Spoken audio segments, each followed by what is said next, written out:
Welcome back, Fantasy Managers. This is Devo1099. We are right back for game week 28. Nice little split slate between Tuesday and Wednesday, which should be great for fantasy contests. And it's pretty well balanced for the most part. You've got Leicester in the Tuesday slate, and then you've got City and Liverpool and Arsenal and then Chelsea's on Tuesday, I guess, as well, who are the suddenly resurgent Chelsea, looking like their old selves. So let's get right to the matches. I am doing this quite late or quite early, depending on how you want to say, but at least that means I've got more updated information here. So let's go straight to Villa Park. Aston Villa hosting Everton. So Everton was fortunate to be able to sit out last weekend, so they don't have the same issues that most of the teams that played over the weekend do, and they've been on a nice little break of action here for a couple weeks. So Everton is going to be fully fit and rested, and they draw Villa. So Everton is a really attractive option across the board, really. Depending on what you can fit in and depending on how the rest of your team shakes out. But Joel has more or less won the job away from Timmy Howard now. Whether that's fair or not is really irrelevant because he's done well and the team's done well, and Martinez needs to stick with him at this point. So the more questionable decision has been Oviedo on the left, but he's played very well. Watching Leighton Baines lose his job to Oviedo is a little bit surprising, seeing as he was such an important part of the team. But again, Oviedo's played well enough, and at just 3,000 on Draftkings with corner kick duty, you can do much worse. I think he'll be very highly owned and justifiably so. Seamus Coleman is a good option, more expensive, 4,100. Has been playing pretty well, taking a fair amount of shots. Up top you've got Lukaku, who almost will definitely play. Lennon has been playing right wing. I am not a big fan of his game, but he's done well enough, and this is not a matchup that I'd be particularly concerned about. Ross Barkley without penalty duty, without corner duty, probably a few free kicks, makes more of a GPP play for me in a larger field. His price is still up there, so I'm probably not going to touch Barkley. McCarthy is a fine play, not a good one. Cleverly, I think I like a little bit better out on the left wing. He was supposed to be on corners and then wasn't, so that's a bit frustrating, and we're not going to get any clarity on that, so that makes him a bit of a risk. And I think there's enough other players here in this slate not to use him. Lennon, I'm probably a little bit more 50-50 on. So for Villa, just don't bother. They, I think, have accepted their fate of relegation at this point. And despite what Jordan Vertu said, they're going down, and they don't have much chance to save themselves. Bournemouth and Southampton is a tough match to call. I think there's going to end up being some goals in this one. Geographically linked, but not particularly strong rivals. Bournemouth is at home. They've got Daniels, who's been playing well. They've got Adam Smith out at right back, unless Francis were to get moved out. But after last week, I can't imagine that's the case. The most compelling decision that Howe's going to have to make is going to be likely at left wing, Pugh or Max Gradel. Gradel returned from a serious knee injury and played 67 minutes for Stanislas after Stanislas went down. And he will not be expected back. So whether Gradle could start and go 90 minutes, what is that, 3 days after he played 67 minutes in his first game back, I'd be pretty surprised.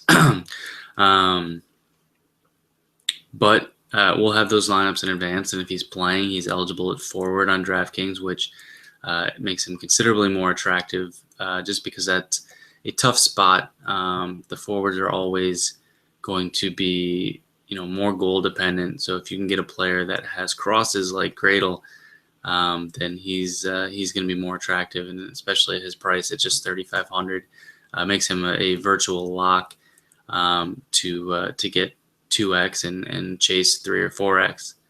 On the Southampton side, if I could tell you what Ronald Koeman was going to do, I would be a very wealthy man. Shane Long sounds like he's going to miss out. So you've got options. You've got Charlie Austin now, and you've got Pella.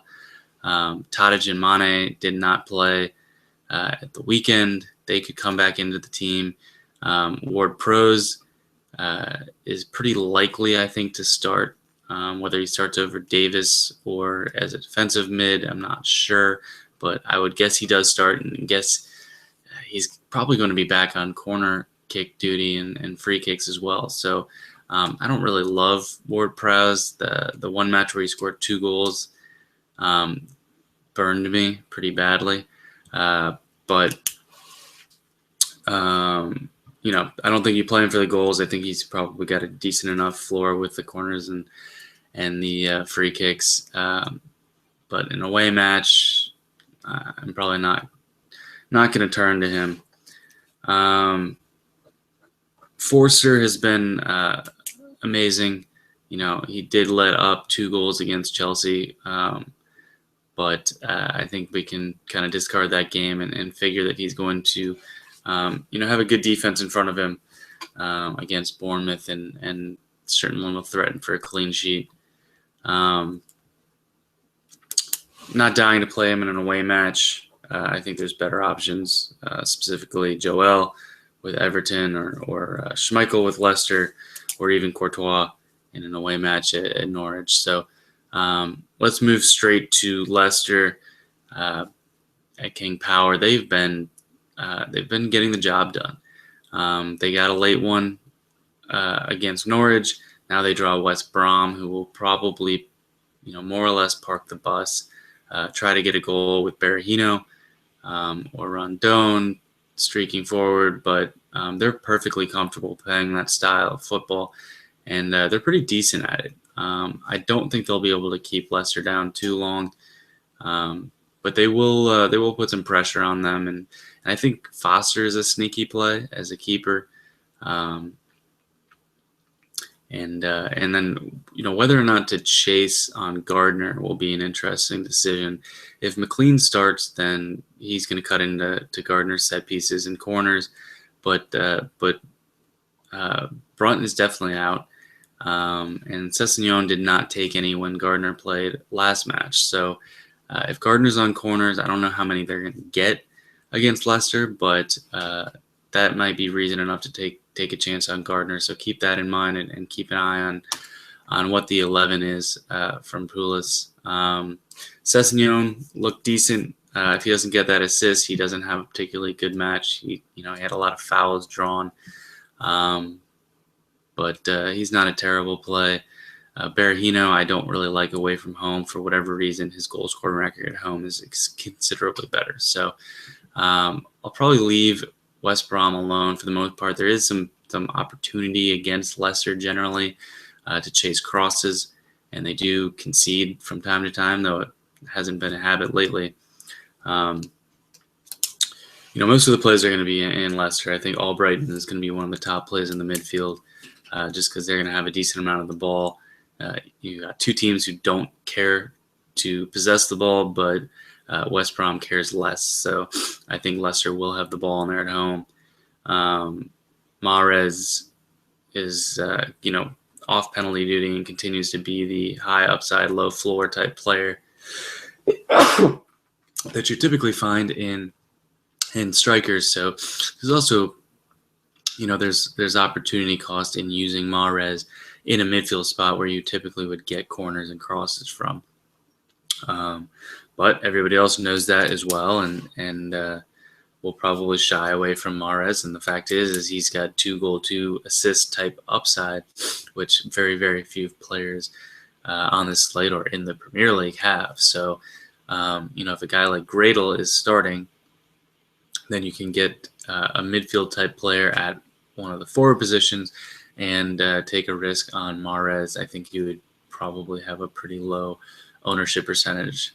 Not really the type of strategy that I typically play, but if you're in a big enough contest or GPP, or you're playing a few different teams, try Mahrez. Try Mahrez out. I mean, he will be attacking, and like I said, he's got upside that very few players possess. Schmeichel is probably the top keeper option as well. I didn't really talk about him, and Fuchs. Fuchs should have a lot of the ball going forward, and while he's gotten very expensive on Draftkings, 4,800, he's also pretty safe for 10 plus points. So Norwich hosting Chelsea. Norwich is in a bit of a free fall. Robbie Brady is still a decent option and is at home. If he's playing left wing, I'll look at him. Chelsea's pretty decent though. They haven't lost yet under Hiddink.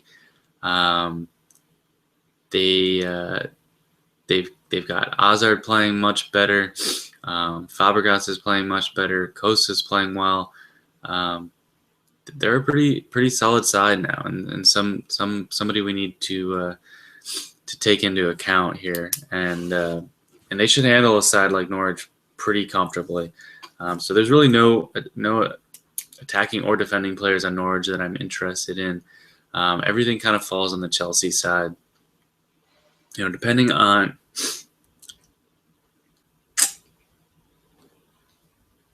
how their midfield lines up, I think Willian is going to be potentially back in play. I didn't like him last match, and then on top of that, which we were unaware of, Fabregas and then even Oscar took a pair of corners each. So out of 8 corners for Chelsea, Willian only took 4 of those. That takes his upside considerably down, takes his floor down. But he still did get an assist, and he's still one of the better attacking players. But with Hazard playing better, with Fabregas playing better, I don't know if they're going to be as over-reliant on Willian as they have been. So I think, when you're paying the full price for him at 8,200, he's in play. It wouldn't be a bad play. It might be a bad play. I'm not certain what I'm going to do with him there. The matchup is good, but the use that he's had in his share of the set piece is probably scary enough for me that I'm not going to want to use up that portion of my budget on him. But we'll see how the team shakes out. I didn't use him on my initial team, but depending on what lineups are out there, he may become more attractive. So don't write him off just yet. Last match of the Tuesday slate, Sunderland hosting Palace. Sunderland was pretty well handled by West Ham in the early match on what was that? That was Saturday. Not a lot to look forward to on Sunderland, barring one player, which is Wabi Khazri. We have mentioned him a few times. For whatever reason, Sunderland in the last few matches has not really fallen in the slates that we could use, or he did have a difficult away match that he played well in. So he hasn't failed yet. Those are always scary players to use because someday they're going to fail. But currently, he's taking all the set pieces. He looks like a pretty decent attacker, and I can't imagine they're going to go away from using him since they have no other options. So against Palace, who has been incredibly leaky at the back, I like Khazri quite a bit, but just as a warning, if he's not 80% owned, I will be very, very surprised, just with his price and his recent production.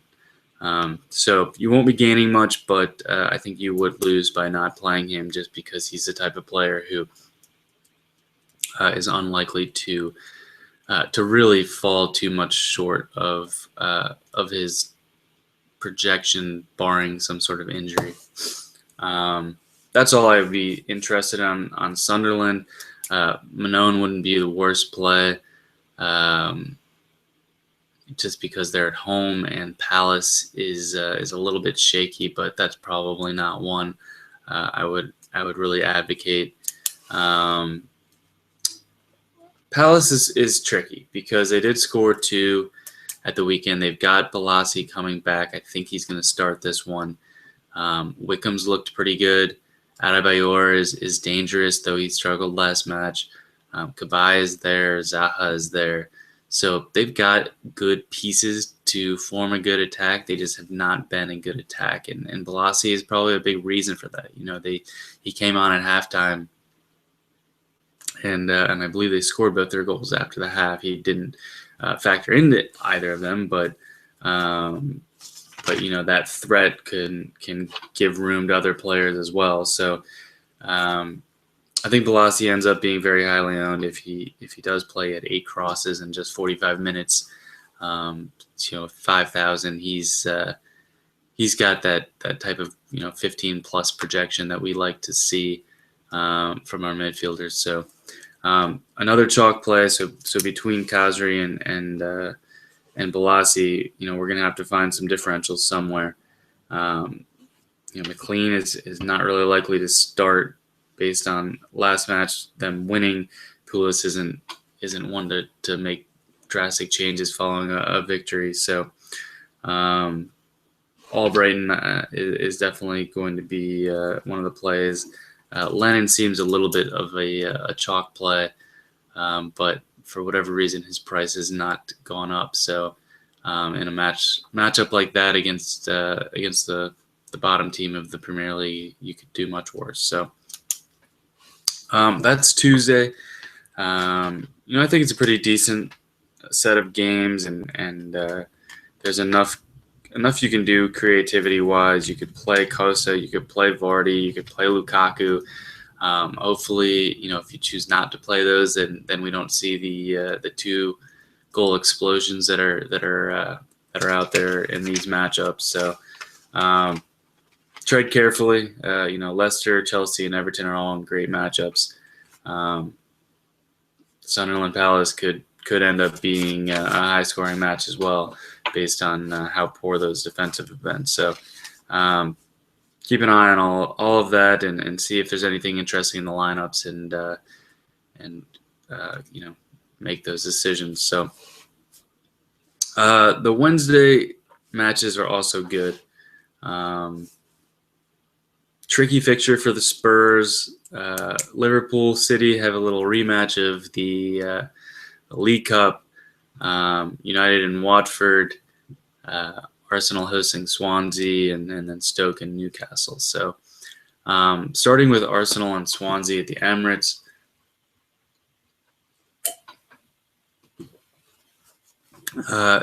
Certainly Arsenal have been disappointing. This is not altogether surprising, but they've had a path to the title, and they have faltered several times already.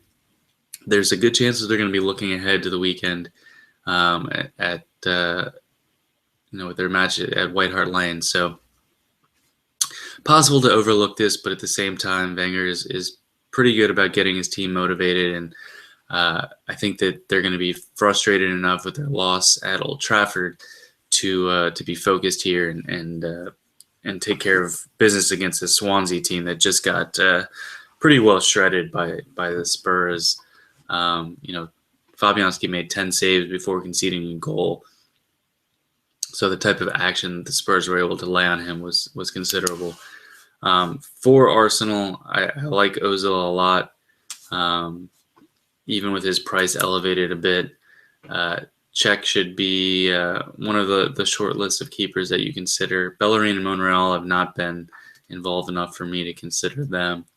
Then it'll depend on the other attacking players that Wenger goes with. I think Alexis has looked a little bit better. He's scoring points in Draftkings formats, only about 15 or so, which for his price is probably not enough. But again, he is a forward, which is a different measuring stick between midfielders and forwards on Draftkings, is because there's no forward that's going to promise you 15 points a match. So Alexis even being able to get that, and then having the upside of facing a pretty bad Swansea team, I think he's one that I'm going to look at pretty long. Welbeck was good. Coming back off a surgically repaired knee and playing, I think he played 83 minutes last match. It's risky. It's risky for him to go back out there. I don't know what Wenger's doctors are telling him. He may just not start, and that'll make our decision very easy.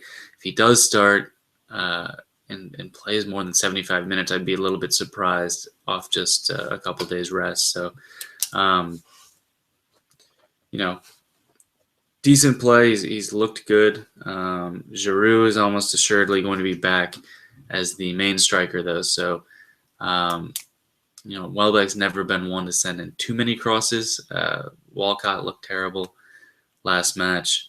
So those are kind of the two considerations with Ox out, unless Wenger went to Joel Campbell. But in a title race in a must-win game, I don't think he's turning to Campbell personally.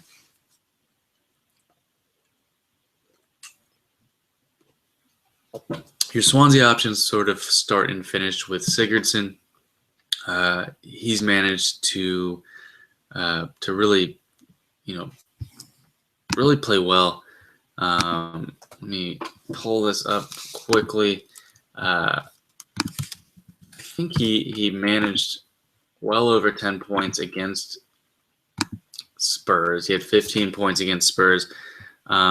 Reading back off of his last, 8 or 9 matches here, 9, 24, 29, 9, 19, 23, 30, 13, 15. He's up at 6,900, and they're not going to have a lot of the ball against Arsenal. But Arsenal does concede crosses. He's more of a free kick than cross guy. And I think he's too expensive to play here with 4 other games. So my advice would be to pass on Sigurdsson, certainly in cash games. If you're in some of the larger GPPs, he has a solid floor and he has decent upside. Would I be shocked if Arsenal came out flat and gave up a couple goals? Unfortunately, no. So he's one to keep in mind. I just don't think that in the end I do like Arsenal in this match, and I think I'd rather play Ozil than Sigurdsson. If you do want a differential from this match, I think Aaron Ramsey is probably that. He hasn't played particularly well lately, but for him to be able to get forward and get some shots, they need to have a lot of the ball, and they're going to have a lot of the ball against Swansea. So I could see Ramsey getting a goal and being very low owned. So one to keep in mind. Moving along to Stoke hosting Newcastle. Stoke has not been very consistent. They did get a good win last week, or at the weekend, but they weren't playing a very good team. So Arnautovic, who we mentioned last week, and of course did not use because I opted for Jonathan Walters because he was a little bit cheaper. He broad victory for a number of fantasy managers. Playing a Stoke striker was the right move. I just played the wrong one. I'm sure some of you others made similar mistakes. But hard to predict those kind of things. He did get a penalty, which is it's predictable that he would be taking it. It was not predictable that they would get one. But so it goes. Shaqiri was great in the Draftkings format. He had an assist. I think he had 18 crosses, something like that. So that's a really strong performance. He's going to be very highly owned. He was very highly owned at the weekend, so no difference there. You kind of likely to just plug him in and move along in cash games. Newcastle is pretty well rested. Like Everton, they got a break due to the League Cup, and Townsend's had some more time now to work in with his team. He's been pretty effective, surprisingly effective. Crosses and taking some corners away from Shelvey, which is enough to probably put Shelvey well down the list of potential players. Mitrovic or Doumbia will likely start at striker. I've seen Mitrovic as a doubt, but then also in some projected lineups. So again, not as relevant since we will see the lineups before we have to make any decisions. But there is some value there. Stoke has been a little bit shaky at the back lately, so I think there's some value in Mitrovic. He looked great before he picked up that injury, so keep an eye on that. And I like Doumbia as a player as well. So it's an away match, and they'll be very low owned. I wouldn't use them in cash, but Doumbia and Mitrovic, whoever starts, is a consideration for sure. West Ham and Tottenham is a really interesting match. We've got the two teams that are currently in the Europe slots. West Ham has been a tough out for a lot of good teams this season, particularly when they're away from home. But they're home here. Spurs are starting to play with a lot of pressure on them, and they've looked good doing it. They came back against Swansea after conceding a tough goal, and they really just dominated that match. And only getting 2 was probably on the low end. Payet is not a bad play here. It's not a good one either. I think at his price, I'm probably opting for Özil. But to have a player with 30-point upside as a differential is and at home is certainly a fine play. Keep an eye on whether Eriksen and Lamela and Ali and Chadley, depends on who those midfielders are. If Eriksen is playing without Lamela, that really helps his floor out. Lamela does tend to split corners with him. Chadley came on late last time, so I think that could be a flip this time where he gets a start and Lamela comes on for him later. Overall, I'm probably not really that interested in Spurs defenders just because West Ham has just been a tricky team. Still not really getting the underlying statistics to suggest that they are a good team. But at this stage, I'd be just fighting with myself to keep saying that they are going to keep falling back. Maybe this is who they are. Liverpool City is going to be a very important game.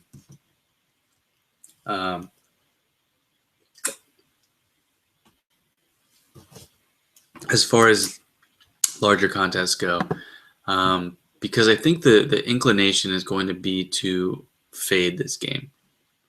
They just played on Sunday, 120-minute match into penalties. There's going to be some tired players. Liverpool is pretty stingy as it is. City with Company is theoretically more stingy, so the easy play is to fade them. But I think in larger contests, I'm going to take a long look at a few different players here, solely because I think they're almost guaranteed for low ownership, and City still got a lot of upside. We've seen Liverpool play matches that, 5-4 against Norwich. They put up 6 against Villa. So you've got two attacks that, occasionally they score a lot of goals. And, these guys are probably fit enough and good enough athletes that, a 3-day turnaround, while difficult off of 120 minutes, it's not impossible. So overreacting to that is probably going to keep their ownership low. And while I don't think I'd really like many of these players for cash games without that 120-minute game, but that's probably enough to keep me off of them for cash, just because they may be more quick to rotate if a player looks like he's dragging. I don't know. I don't want to overthink it. Away match at Liverpool is not an easy match for City in the first place. And Liverpool facing City is not an easy match for them either. So Firmino's not a bad play. Silva and Sterling are okay, but slightly inflated prices for a pretty bad matchup. And then you've got Aguero, who can score on anyone. So that's not particularly helpful, but wait till you get to my my Marcus Rashford if you want something that's not helpful. Nice segue going into our last match here, Old Trafford, United hosting Watford. So I used Rashford on Sunday in just the 2-game slate, and he came through with 2 goals and assists. I am I have very positive thoughts about Marcus Rashford after something like that. He was only 3,000. Now he's up to 4,000. There's a few different ways you can look at this. So in 8 under 21 games, he had 1 goal. Not ideal, but in reviewing the goals that he scored against Midtjylland in Europa and his 2 goals against Arsenal, they were all pretty well taken. A couple balls that came across the middle of the box, and he put a really nice finish on them. He had a good header that he confidently called for and put buried it in the left part of the net. So he seems like a confident kid. He's 18. He probably doesn't know any better to be too concerned about it. I don't know too much about his pedigree. For him to be in the United system, he has to be pretty darn good in the first place, and he's looked solid. So, the rational part of my my thought process is he's going to be very highly owned. He's up in price. Strikers can blank at any minute. The counter to that is he had 13 and 6 points in those 2 matches without the goals and assists. So he's not a total zero. Watford has been about middle of the pack defensively over the past 4 weeks, and they've given up a pretty decent amount of touches in the box. He's finding himself in the right positions. And most importantly, he's not expensive. So, for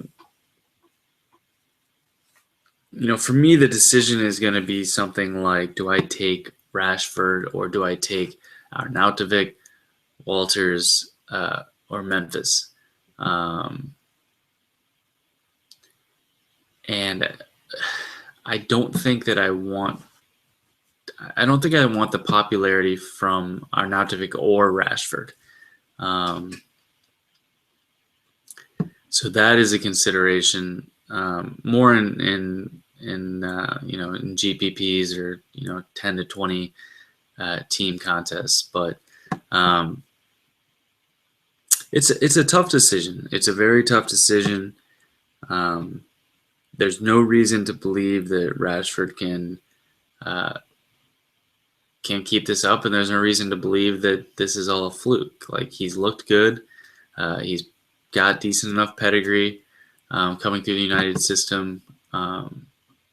He's certainly going to have some confidence, and his teammates are going to be looking for him. So, and it's not a tough matchup. So,